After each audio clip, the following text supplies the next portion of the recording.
दोस्तों, अगर आपको अपने बिजनेस के लिए पैसे की जरूरत है तो यह वीडियो बिल्कुल आपके लिए है।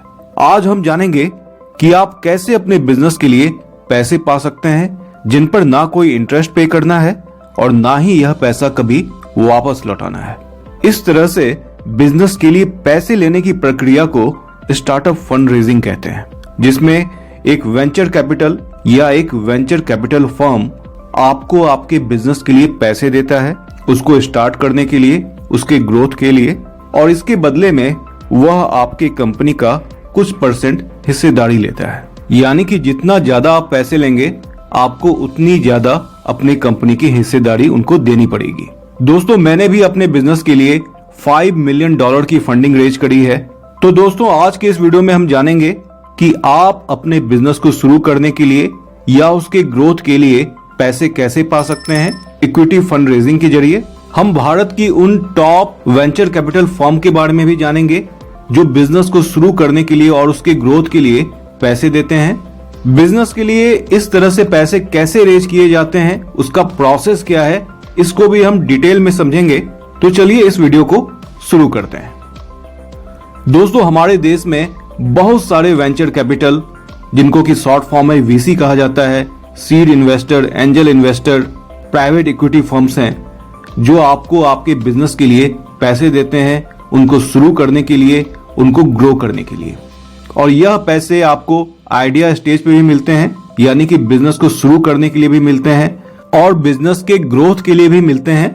अगर मैं भारत के कुछ टॉप वीसी फर्म की बात करूं जो स्टार्टअप के लिए, जो बिजनेस के लिए पैसे देते हैं, उनके नाम है ब्लूम वेंचर, एक्सेल पार्टनर, कलाड़ी capital, sequoia capital, matrix partner, light speed venture. आप सिंपली गूगल में सर्च करें वेंचर कैपिटलिस्ट ऑफ इंडिया या venture capital firm of India या स्टार्टअप इन्वेस्टर ऑफ इंडिया, तो आपको पूरा लिस्ट मिल जाएगा। और इनके वेबसाइट पे इनका कॉन्टेक्ट डिटेल भी दिया हुआ है और प्रोसेस भी दिया हुआ है। दोस्तों, इस वीडियो को मैं यहाँ पर थोड़ी देर के लिए रोक रहा हूँ क्योंकि मुझे आपसे एक बहुत ही जरूरी बात कहनी है। दोस्तों, अगले संडे हमारा फंड रेजिंग का वर्कशॉप होने वाला है और यह वर्कशॉप करीब 2 से 3 घंटे का होने वाला है, जिसमें कि हम इन्वेस्टर से कैसे फंड रेज किया जाता है इसको सीखेंगे, इन्वेस्टर से कैसे मिला जाता है, उनको कहाँ ढूंढा जाता है, इसके बारे में जानेंगे। इन्वेस्टर पिच डेक कैसे बनाई जाती है, बिजनेस प्लान कैसे बनता है और फंड रेजिंग के हर छोटे से छोटे, बड़े से बड़े टेक्निक्स और स्ट्रेटजी को समझेंगे। तो अगर आप इसे ज्वाइन करना चाहते हैं तो डिस्क्रिप्शन में उसका रजिस्ट्रेशन का लिंक दिया हुआ है, आप वहां से इसे ज्वाइन कर सकते हैं। अगर इससे रिलेटेड आपके दिमाग में कोई क्वेरी है या फिर कोई क्वेश्चन है तो नीचे डिस्क्रिप्शन में व्हाट्सएप का लिंक दिया हुआ है। जब आप उस लिंक को क्लिक करेंगे तो व्हाट्सएप का विंडो ओपन हो जाएगा और वहां से आप हमारे साथ डायरेक्ट चैट कर सकते हैं और अपने कोई भी क्वेश्चन आप मुझसे पूछ सकते हैं। दोस्तों, मेरा नाम अंशुमान मेहर है और मेरा 15 साल का स्टार्टअप और एंटरप्रेन्योरशिप का एक्सपीरियंस है। मैं एक लीडिंग B2B टेक कंपनी का फाउंडर हूं और मैंने अपनी कंपनी के लिए $5 मिलियन का फंड रेज किया है। आज हमारा बिजनेस 2 कंट्री में रन कर रहा है। इसके अलावा मैंने 5 कंपनियों में इन्वेस्टमेंट भी कर रखा है।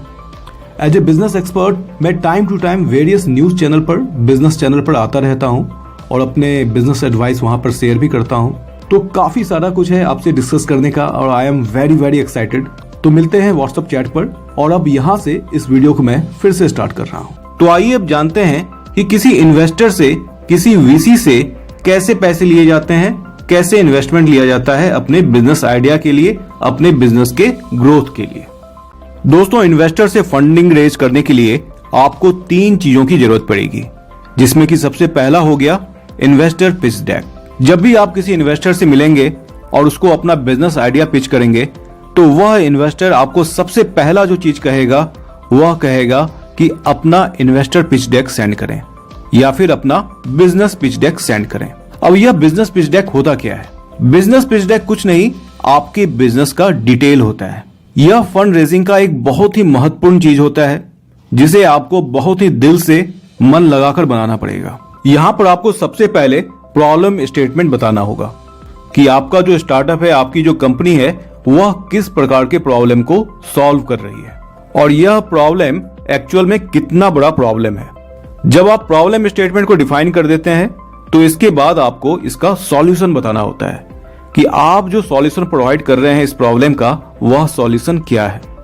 अगर आप मैन्युफैक्चरिंग में हैं तो आप बता सकते हैं कि किस प्रकार से आपका जो प्रोडक्ट है वह लोगों के प्रॉब्लम को सॉल्व कर रहा है, चाहे वो अच्छा फूड का हो, या अच्छा आप कपड़ा बना रहे हो, या कोई आप अच्छा परफ्यूम बना रहे हो, या आप कोई ऑर्गेनिक फूड बना रहे हो। तो आप किस प्रकार से लोगों की प्रॉब्लम को सॉल्व कर रहे हैं वह यहाँ पर आपको एक्सप्लेन करना होगा। उसके बाद नंबर आता है मार्केट अपॉर्चुनिटी का। यहाँ पर आपको बताना है कि यह जो मार्केट है कितनी बड़ी मार्केट है।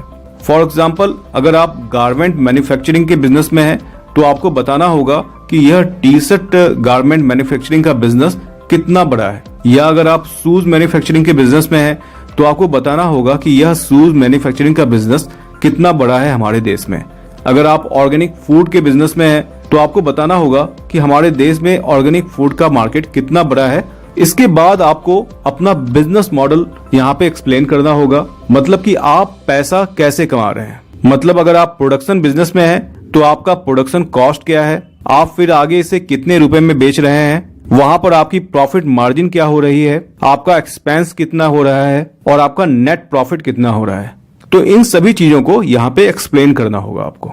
ये सारी चीजें आपको थोड़ा कॉम्प्लेक्स लग रहा होगा, मगर जब आप वर्कशॉप ज्वाइन करेंगे तो वहां पर मैं बहुत ही डिटेल में आपको स्टेप बाय स्टेप प्रोसेस में इन सब चीजों को बताऊंगा, तो यह सब बहुत ही आसान हो जाएगा। वर्कशॉप ज्वाइन करने के लिए आप नीचे डिस्क्रिप्शन में लिंक दिया हुआ है, वहां से आप वर्कशॉप ज्वाइन कर सकते हैं।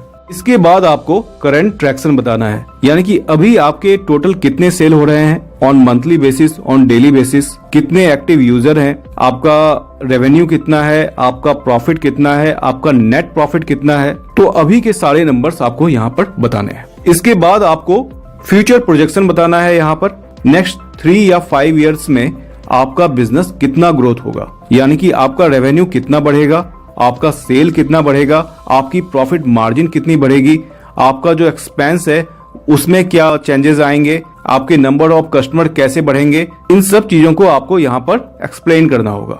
इसके बाद आपको कॉम्पिटिटिव एनालिसिस देना होगा कि इसी बिजनेस में आपके कॉम्पिटिटर कौन कौन से हैं, वह अभी क्या कर रहे हैं, किस स्टेज पे हैं, आप उन कॉम्पिटिटर से कैसे कॉम्पीट करोगे, आपको यह सब वहाँ पे प्लान बताना होगा। इसके बाद आपकी गो टू मार्केट स्ट्रेटेजी आती है, जिसमें आपको बताना होगा कि आप कस्टमर को कैसे एक्वायर करेंगे। यानी कि बेसिकली यहाँ पर आपको अपने सेल्स स्ट्रेटेजी और मार्केटिंग स्ट्रेटेजी को बताना होगा। इसके बाद आपको बताना होगा कि आपको कितनी फंडिंग की जरूरत है, यानी कि आपको इस बिजनेस के लिए इन्वेस्टर से कितने पैसे की जरूरत है और आप इन पैसों को कहाँ पे खर्च करेंगे। यानी कि कितना पैसा आप मार्केटिंग में खर्च करेंगे, सेल्स में खर्च करेंगे, प्रोडक्ट डेवलपमेंट में खर्च करेंगे, या एसेट को एक्वायर करने में खर्च करेंगे, ऑपरेशन में खर्च करेंगे, सैलरी देने में खर्च करेंगे। तो इन सब का जो भी एक्चुअल नंबर है आपको वहां पे एक्सप्लेन करना होगा। और इसके बाद जो स्लाइड आती है वह होता है टीम की स्लाइड, यानी कि यहाँ पर आपको आपके को फाउंडर्स का डिटेल देना है, अपना डिटेल देना है, अपने कोर टीम मेंबर का डिटेल देना है। यानी कि ऐसी चीजें यहाँ पर लिखनी है कि जो इन्वेस्टर को इम्प्रेस कर सके, उन्हें लगे कि हाँ इनकी टीम जो है काफी स्ट्रांग टीम है, बैलेंस टीम है, जो इस बिजनेस को ऊंचाइयों पे लेके जाएगा। जब आपका इन्वेस्टर डेक रेडी हो जाए तो दूसरा चीज जो आपको तैयार करना है वह है FAQ, यानी कि इन्वेस्टर्स जो आपसे क्वेश्चन पूछेंगे उसका आंसर आपको पहले से ही तैयार कर लेना है। मोस्टली यह क्वेश्चंस आपके पिच डेक से ही आएगा। फॉर एग्जांपल कि वह पूछ सकते हैं कि आप किस प्रकार के प्रॉब्लम को सॉल्व कर रहे हैं और वह प्रॉब्लम कितना बड़ा है, आपका बिजनेस मॉडल क्या है, आप कैसे प्रॉफिटेबल होंगे, आप कैसे कॉम्पिटिटर को कम्पीट करेंगे। तो इन सब का इम्प्रेसिव आंसर आपको तैयार करना होगा। इसका इम्प्रेसिव आंसर आप कैसे देंगे, इसका भी तरीका मैं आपको वर्कशॉप में बताऊंगा, क्योंकि वह काफी लंबा होगा और हर बिजनेस के लिए अलग अलग होगा।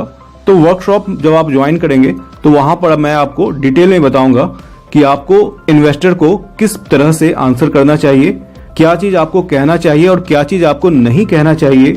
ये सारी चीजें मैं आपको वर्कशॉप में बताऊंगा। तो सब कुछ बहुत ही आसान है, सिर्फ प्रैक्टिस करने की जरूरत है। आप अगर थोड़ी सी प्रैक्टिस कर लेंगे तो सब कुछ बेहद आसान हो जाएगा। तीसरा जो सबसे इंपॉर्टेंट चीज होता है वह होता है बिजनेस प्लान। जब इन्वेस्टर आपके पिच डेक से इंप्रेस हो जाता है, आपके क्वेश्चन एंड आंसर से इंप्रेस हो जाता है, तो उसके बाद वह आपसे आपका बिजनेस प्लान मांगता है, यह बिजनेस प्लान 3 से 5 सालों का होता है, जिसमें आपके बिजनेस का पूरा डिटेल होता है कि आपका बिजनेस किस प्रकार से ओवर द ईयर ग्रो करेगा, मंथ वाइज आपके सेल्स कैसे बढ़ेंगे, आपका अर्निंग कैसे बढ़ेगा, आपका कस्टमर कैसे बढ़ेगा, आपका एक्सपेंस कितना होगा, मार्केटिंग में एक्सपेंस कितना होगा, सेल्स में एक्सपेंस कितना होगा, एम्प्लॉय की सैलरी कितनी होगी मंथली बेसिस पे, रेंट कितना होगा, और बाकी मिसलेनियस जो खर्चे हैं मंथ वाइज वह क्या क्या होंगे। इन सब का हिसाब किताब, कैश फ्लो आपको बनाना होता है बिजनेस प्लान में। अगर आप यह बिजनेस प्लान किसी इन्वेस्टर बैंकर से बनाने जाते हैं तो वह आपसे कम 2 से 3 लाख रुपए चार्ज करेगा इसका। इसीलिए मैं कहता हूं कि आपको यह खुद से बनाना चाहिए, क्योंकि जब आप खुद से बनाएंगे तो आपको सारा नंबर याद भी रहेगा, तो आप इन्वेस्टर के क्वेश्चन को ढंग से आंसर कर पाएंगे। तो यह बिजनेस प्लान कैसे बनता है इसको भी हम वर्कशॉप में डिस्कस करेंगे, और मैं आपके साथ एक टेम्पलेट भी शेयर करूंगा बिजनेस प्लान का, जो आपको आपके बिजनेस प्लान बनाने में काफी मदद करेगा। तो दोस्तों, आप लोगों में से जो भी वर्कशॉप ज्वाइन करना चाहते हैं उसका लिंक नीचे दिया गया है। मैं आपको फिर से बता दूं, यह वर्कशॉप सिर्फ 5 लोगों के लिए ही है, तो जो भी पहले 5 लोग यहाँ पे साइन अप करेंगे उनको ही सिर्फ इन्विटेशन मिलेगा, क्योंकि उससे ज्यादा लोग काफी क्राउडेड हो जाएगा और मैं फिर सबको ढंग से एक्सप्लेन नहीं कर पाऊंगा। इसलिए फर्स्ट कम फर्स्ट बेसिस पे जो भी 5 लोग पहले यहाँ पे एनरोल करेंगे वह वर्कशॉप में पार्टिसिपेट कर सकते हैं।